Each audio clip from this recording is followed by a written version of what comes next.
História da Redenção, capítulo 19. O Santuário. O tabernáculo foi feito de acordo com a ordem de Deus. O Senhor suscitou homens e habilitou-os com aptidões mais do que naturais para realizarem tão engenhoso trabalho. Nem a Moisés, nem àqueles artífices foi permitido planejar a forma e a arte da construção. Deus mesmo idealizou o plano e deu-o a Moisés, com instruções particulares quanto ao seu tamanho e forma e o material a ser usado, e especificou cada peça do mobiliário que nela devia haver. Apresentou a Moisés o modelo em miniatura do santuário celestial e ordenou-lhe que fizesse todas as coisas segundo o exemplar que lhe fora mostrado no monte. Moisés escreveu todas as instruções num livro e leu-as para as pessoas mais influentes. Então o Senhor solicitou ao povo que trouxesse uma oferta espontânea para fazer-lhe um santuário, a fim de que ele habitasse no meio deles. Então toda a congregação dos filhos de Israel saiu da presença de Moisés, e veio todo homem, cujo coração o moveu e cujo espírito o impeliu, e trouxe a oferta ao Senhor para a obra da tenda da congregação, e para todo o seu serviço, e para as vestes sagradas. Vieram homens e mulheres, todos dispostos de coração. Trouxeram fivelas, pendentes, anéis, braceletes, todos os objetos de ouro. Todo homem fazia oferta de ouro ao Senhor.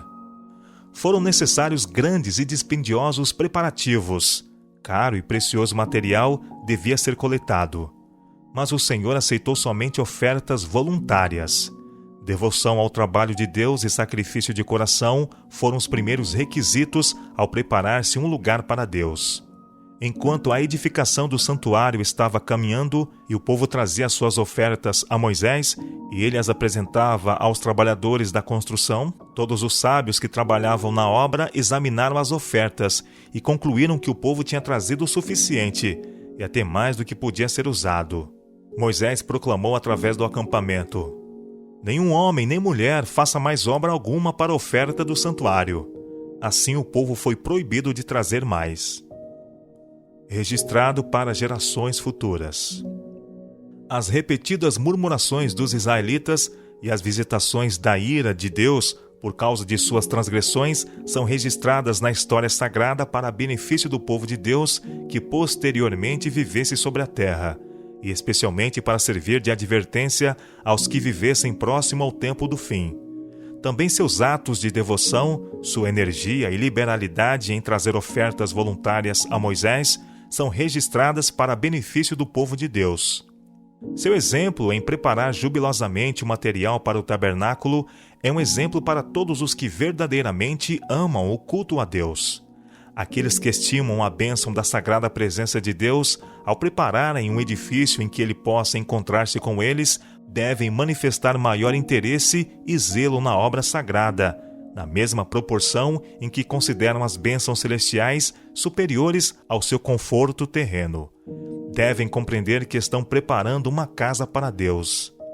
É de alguma consequência que um edifício preparado expressamente para que Deus se encontre com seu povo deva ser planejado cuidadosamente, feito confortável, asseado e conveniente, pois é para ser dedicado a Deus e apresentado a Ele.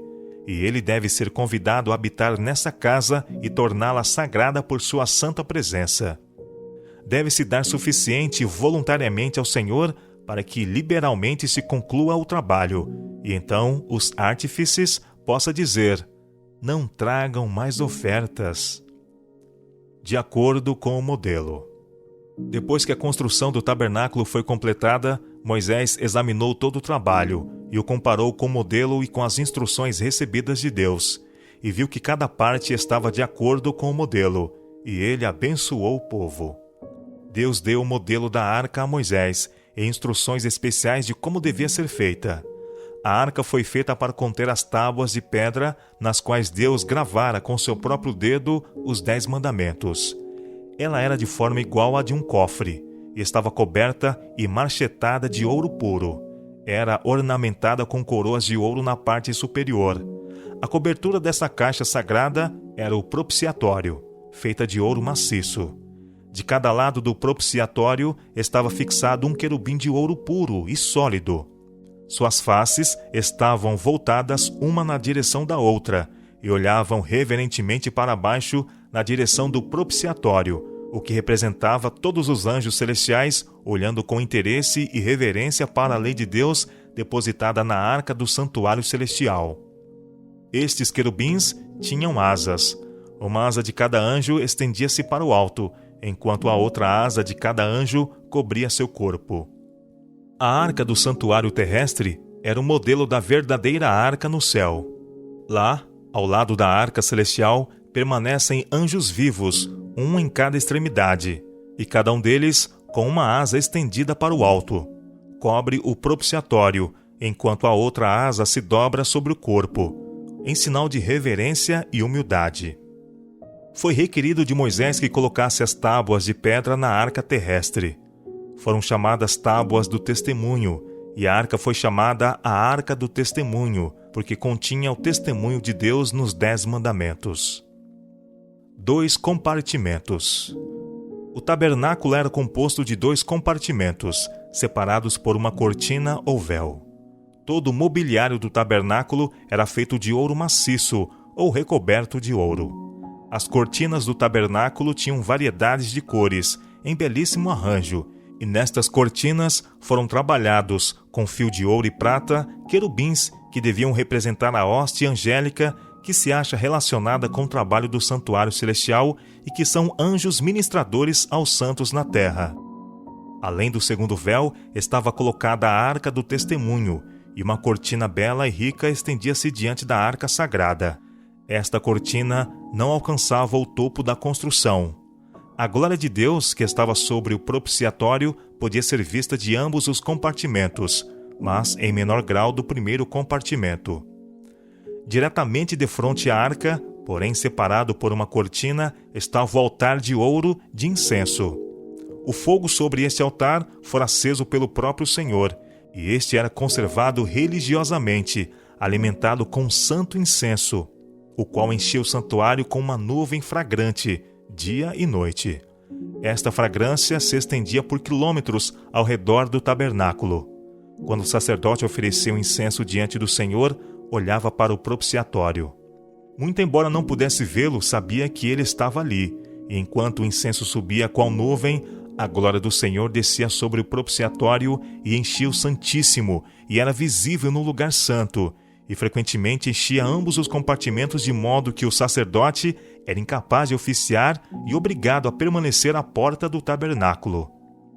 O sacerdote no lugar santo, dirigindo pela fé sua oração ao propiciatório, o qual não podia ver, representa o povo de Deus dirigindo suas orações a Cristo diante do propiciatório no santuário celestial. Eles não podem ver seu mediador com a vista natural, mas com os olhos da fé veem a Cristo diante do propiciatório e dirigem-lhe suas orações e com confiança reclamam os benefícios de sua mediação. Estes sagrados compartimentos não possuíam janelas para admitir luz.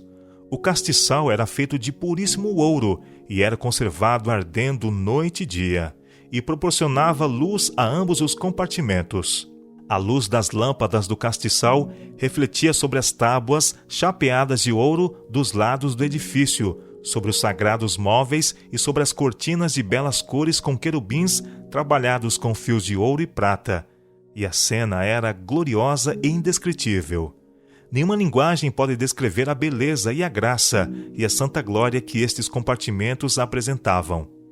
O ouro do santuário refletia as cores das cortinas, que se assemelhavam às diferentes cores do arco-íris.